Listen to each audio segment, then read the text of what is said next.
Shikha Srivastava from mathematics farm. Students, recently अभी NCERT ने अपना सिलेबस रिवाइज किया है, तो मैं उसी रिवाइज सिलेबस को आप लोगों को पढ़ा रही हूँ। ये जो 23 में अपडेट आई है, मैं उसके अकॉर्डिंग आप लोगों को आज ट्राई दिस का क्वेश्चन सॉल्व करवाऊंगी। तो हम लोग आज क्या पढ़ेंगे? हम लोग आज class 7 chapter 1 that is integers में ट्राई दिस का क्वेश्चन सॉल्व करेंगे, जो कि पेज नंबर 4 पर गिवन है। ओके, तो देखिए पहला क्वेश्चन मैंने लिखा है। क्या है पहला question? Write a pair of integers whose sum gives a negative integer। आपको इंटीजर्स के पेयर लेने हैं।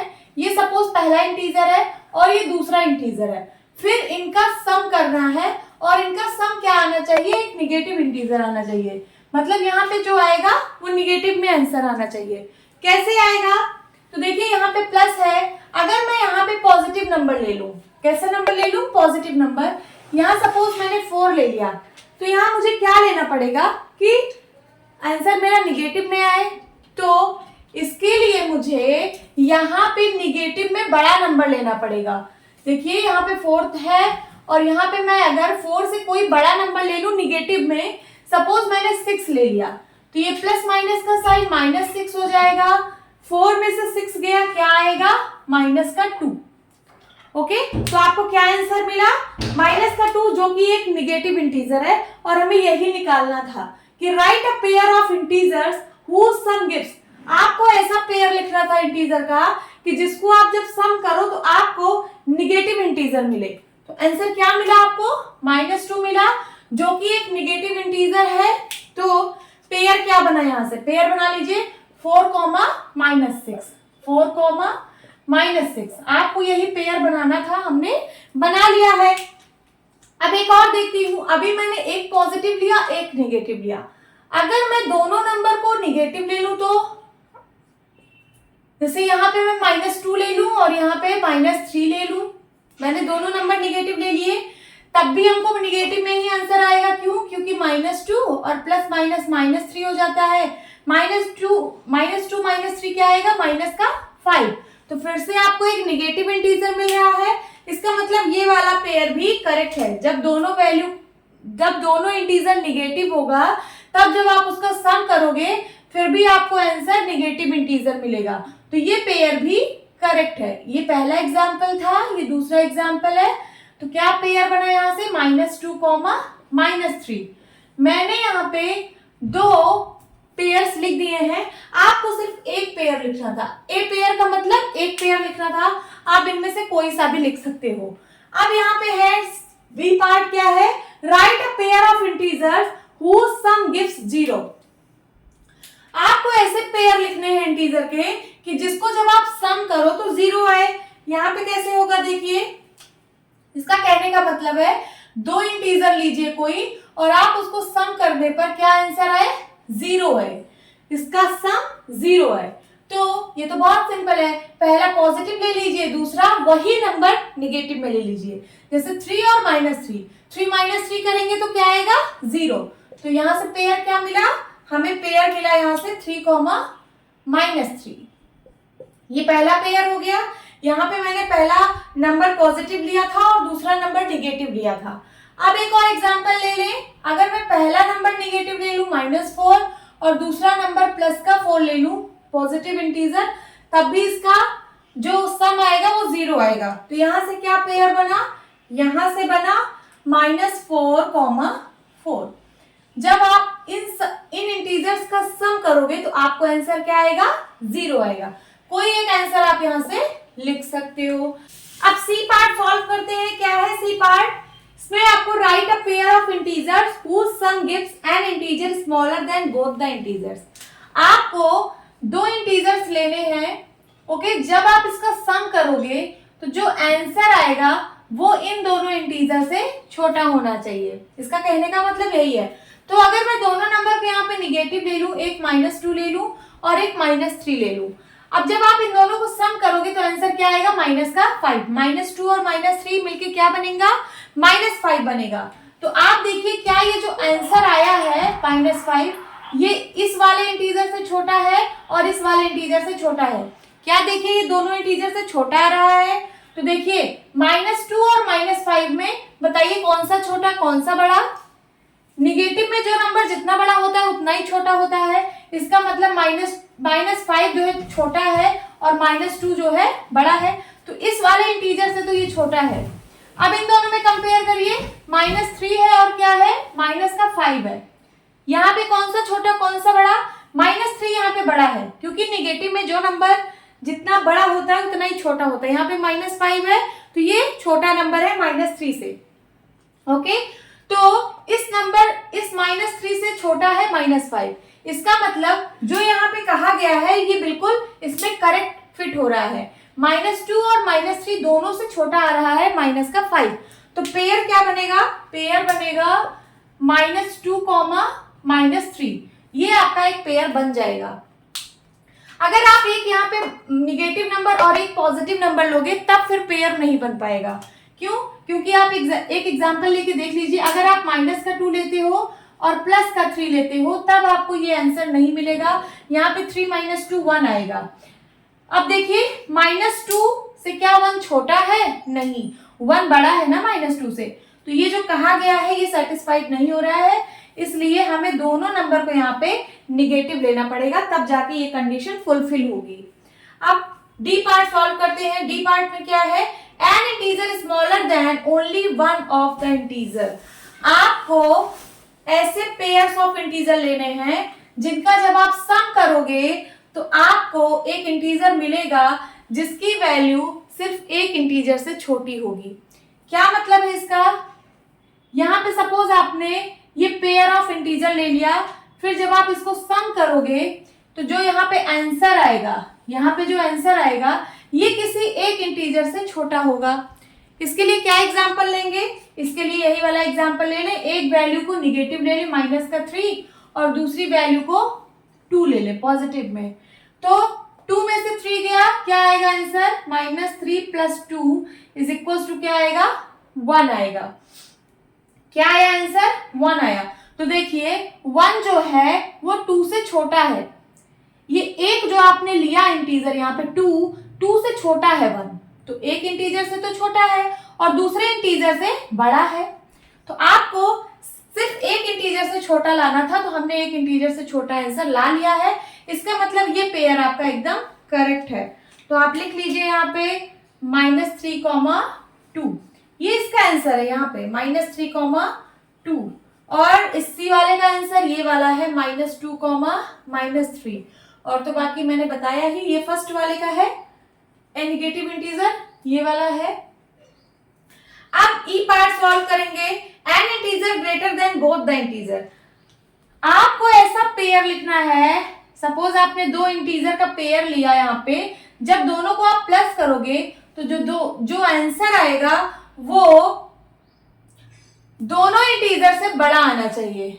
तो क्या एग्जांपल लेंगे, यहाँ पे दोनों नंबर को पॉजिटिव ले लीजिए, यहाँ 2 ले लीजिए, यहाँ 3 ले लीजिए, तो 3 2 क्या आएगा 5, 5 जो है दोनों से बड़ा है, 2 से भी बड़ा है और 3 से भी बड़ा है, तो क्या पेयर बनेगा, पेयर बनेगा यहाँ पे 2, 3। यहाँ पे लिख दीजिए answer 2, 3, this is the answer. 0 वाला तो आपको समझ में आ गया, 0 वाले क्या क्या पेयर थे, एक पॉजिटिव में और एक निगेटिव में, एक ये पेयर बनेगा और एक ये वाला पेयर बनेगा, जो आपका मन हो आप लिख सकते हो। मैंने 2 पेयर यहाँ पे लिख दिए हैं। और निगेटिव इंटीजर वाला क्या बनेगा, ये वाला, एक मैंने बनाया 4, -6 और दूसरा बनाया था -2, -3, 2 मैंने लिखे हैं, आप कोई एक लिख सकते हो। Okay students, now move to the second question. क्या है second question, write a pair of integers whose difference gives a negative integer. आपको ऐसा पेयर लेना है इंटीजर का, ये मैंने 2 इंटीजर का पेयर लिया, इसका डिफरेंस करने पे आपको क्या मिलना चाहिए, आपको एक निगेटिव इंटीजर मिलना चाहिए। तो क्या नंबर लेंगे, अगर मैं दोनों नंबर को पॉजिटिव ले लूं, इसको मैंने 2 लिया तो इसको क्या लूंगी पॉजिटिव नंबर, इससे तो बड़ा ही लूंगी, तभी आंसर निगेटिव आएगा। तो यहां मैं कोई भी 2 से बड़ा नंबर ले लीजिए, निगेटिव ही आ जाएगा आंसर। तो क्या आएगा 2 - 3 -1, निगेटिव आंसर आ गया ना। तो इसका मतलब आपने क्या पेयर बनाया 2, 3, एक पेयर बन गया आपका 2, 3। एक और एग्जांपल लेते हैं, अगर मैं ये पहला एग्जांपल, ये सेकंड एग्जांपल, अगर मैं ये 2 पेयर ले रही हूं और दोनों को सब्ट्रैक्ट कर रही हूँ, तो मुझे क्या आंसर मिलना चाहिए, मुझे निगेटिव मिलना चाहिए। तो मैं अगर यहाँ पे पहला नंबर निगेटिव ले लूं, सपोज मैंने ले लिया माइनस का 3, मैंने एक निगेटिव नंबर ले लिया, तो मैं यहाँ कौन सा नंबर लूं कि मुझे आंसर निगेटिव मिले। तो यहाँ ऑलरेडी एक माइनस है, तो यहाँ पे आप कोई पॉजिटिव नंबर भी ले लेंगे तब भी आपको निगेटिव साइन मिल जाएगा। अगर मैंने यहाँ पे 1 ले लिया तो -3 -1 क्या बनेगा, माइनस का 4 बनेगा। तो आपने ऐसे कौन से पेयर लिए, -3, 1 क्या लेंगे, -3, 1, ये आपका एक पेयर बन गया। ये वाला माइनस साइन यहाँ पे मत लगा देना, क्यों, क्योंकि ये जो डिफरेंस का साइन यहाँ पे कहा गया है ये वो वाला साइन है। हमने जो इंटीजर लिया है उसका साइन तो यहाँ पे पॉजिटिव है, तो हमें क्या इंटीजर लिया है, -3 और 1। तो आपने पेयर बना लिया, 2 पेयर, आपको सिर्फ एक पेयर लिखना है, आप इनमें से कोई सा भी पेयर लिख सकते हो। फिर उसके बाद है write a pair of integer whose difference gives 0। आपको ऐसा पेयर लेना है इंटीजर का कि जिसका डिफरेंस करें तो हमको आंसर मिले 0। ये बहुत सिंपल सा है। आप यहाँ पे 3 ले लीजिए, तो 3 में क्या सब्ट्रैक्ट करेंगे, 0 आएगा, 3 ही सब्ट्रैक्ट करेंगे। तो क्या पेयर बना यहाँ पे बना 3, सेम नंबर बनेगा। दोनों सेम नंबर को जब आप सब्ट्रैक्ट करोगे तभी तो 0 आएगा। अब यहाँ पे आप कुछ भी नंबर लिख सकते हो, 4 - 4 भी लिख सकते हो, ये पहला इंटीजर ये दूसरा इंटीजर, दोनों को सब्ट्रैक्ट करोगे 0 आएगा। ये भी एक पेयर बन गया 4, 4। या फिर आप दोनों नंबर को निगेटिव ले लो, जैसे -3 ले लो और दूसरा भी -3 ले लो, तो -3 -3 क्या हो जाएगा, ये भी 0 बनेगा। कैसे, ये देखिए -3 है और ये +3 हो जाएगा, तो -3 + 3 क्या बनेगा, 0। तो ये भी एक पेयर होगा जब दोनों नंबर निगेटिव होगा। तो एक पेयर ये भी बन गया -3, 3 और एक पेयर क्या बना 4, 4। आप इनमें से कोई सा भी पेयर लिख सकते हो। अब सी पार्ट सॉल्व करेंगे। सी पार्ट क्या है, write a pair of integers whose difference gives an integer smaller than both the integers। आपको ऐसा पेयर लेना है इंटीजर का कि जब आप उसका डिफरेंस करो तो जो आंसर आए, ये जो आंसर आ रहा है ये an integer smaller than both the integer, ये दोनों इंटीजर से छोटा आना चाहिए। यहाँ पे आप जो 2 इंटीजर लोगे, आंसर जो आएगा वो इन दोनों इंटीजर से छोटा आएगा। तो क्या लेंगे यहाँ पे, सपोज मैंने यहाँ पे लिया 4 और यहाँ पे लिया 3, 4 में से 3 गया 1 आएगा। देखिए ये 4 से भी छोटा है 1 और 3 से भी छोटा है 1, इसका मतलब मैंने यहाँ जो इंटीजर लिया है ये बिल्कुल करेक्ट है। तो आपको यहाँ से एक पेयर पता चल गया, क्या 4, 3। इसी तरीके से आप और भी लिख सकते हो, यहाँ पे ले लो 5 और यहाँ पे ले लो -4, 5 - 4 करोगे तब भी 1 आएगा। तो ये आपका एक पेयर बन जाएगा 5, 4। आप ऐसे बहुत सारे पेयर बना सकते हो, इनमें से एक पेयर आपका आंसर है। ओके, डी पार्ट सॉल्व करते हैं। Right a pair of integers whose difference gives an integer greater than only one of the integer। यहाँ पे क्या कह रहा है कि आपको ऐसा पेयर ऑफ इंटीजर लेना है कि जिसका डिफरेंस करें अगर, तो जो आंसर आए वो greater than only one of the integer, वो किसी एक इंटीजर से बड़ा हो। कैसे करेंगे, यहां ले लिया 4, यहां ले लिया 4, यहां ले लिया 1, 4 में से 1 गया तो क्या आएगा 3। ये देखिए 1 से बड़ा आ रहा है, किसी एक इंटीजर से ये बड़ा है, 1 से बड़ा है 3 बट 4 से नहीं बड़ा है, तो आपको किसी एक से बड़ा दिखाना था। तो इसका मतलब ये वाला पेयर जो मैंने लिया है वो बिल्कुल करेक्ट लिया है। क्या पेयर बनेगा 4, 1। जब 4 और 1 को आप डिफरेंस करोगे तो उसका आंसर आएगा 3 और वो इसमें से किसी एक इंटीजर से बड़ा है। अब ई पार्ट सॉल्व करते हैं। ई पार्ट में क्या है, write a pair of integers whose difference gives an integer greater than both the integers। अब आपको ऐसा पेयर लेना है इंटीजर का कि जब आप उसका डिफरेंस करो तो जो आंसर आए ये दोनों इंटीजर से बड़ा आए। कैसे आएगा, दोनों को आप निगेटिव ले लो, यहाँ पे ले लो -2 और यहाँ पे निगेटिव में बड़ा नंबर ले लो। जैसे -2 है तो इससे बड़ा, मतलब साइन तो निगेटिव का ही रहे बट ये जो 2 है इस साइन को छोड़ के ये जो 2 है तो 2 से बड़ा यहाँ पे नंबर ले लो। जैसे मैंने यहाँ पे 3 ले लिया। ओके, जब आप ब्रैकेट ओपन करोगे तो हो जाएगा -2 और यहाँ क्या हो जाएगा +3। आंसर क्या आएगा 1 आएगा। 3 में से 2 गया 1 आएगा। आंसर क्या आ रहा है 1। तो ये देखिए 1 जो है -2 से भी बड़ा है और -3 से भी बड़ा है। तो इसका मतलब मैंने जो दो पेयर लिए हैं वो बिल्कुल करेक्ट लिए हैं। इन दोनों इंटीजर से बड़ा आ रहा है मेरा जो आंसर वाला इंटीजर है। तो दिस इज योर आंसर -2, -3। आप ऐसे ही नेगेटिव के बहुत सारे पेयर्स बना सकते हो। जैसे अगर ये तो पहला एग्जांपल हो गया, आप यहाँ पे लिख सकते हो -6 माइनस यहाँ पे 6 से बड़ा इंटीजर ले लीजिए निगेटिव में, जैसे यहाँ पे -10 ले लिया, तब भी इसका आंसर वही आएगा। देखिए यहाँ पे हो जाएगा -6 और ये माइनस माइनस प्लस का 10, 10 में से 6 गया 4 आएगा। देखिए -6 से बड़ा है 4 और -10 से भी बड़ा है 4। इसका मतलब ये वाला पेयर भी बिल्कुल करेक्ट है। कौन सा? -6, -10, -6, -10। हमने दो पेयर बना लिया है, कोई एक पेयर आप आंसर लिख देना। सो होप स्टूडेंट्स आपको ये क्लास अच्छी लगी होगी। मिलती हूँ अपनी नेक्स्ट वीडियो में, तब तक के लिए बाय बाय, टेक केयर।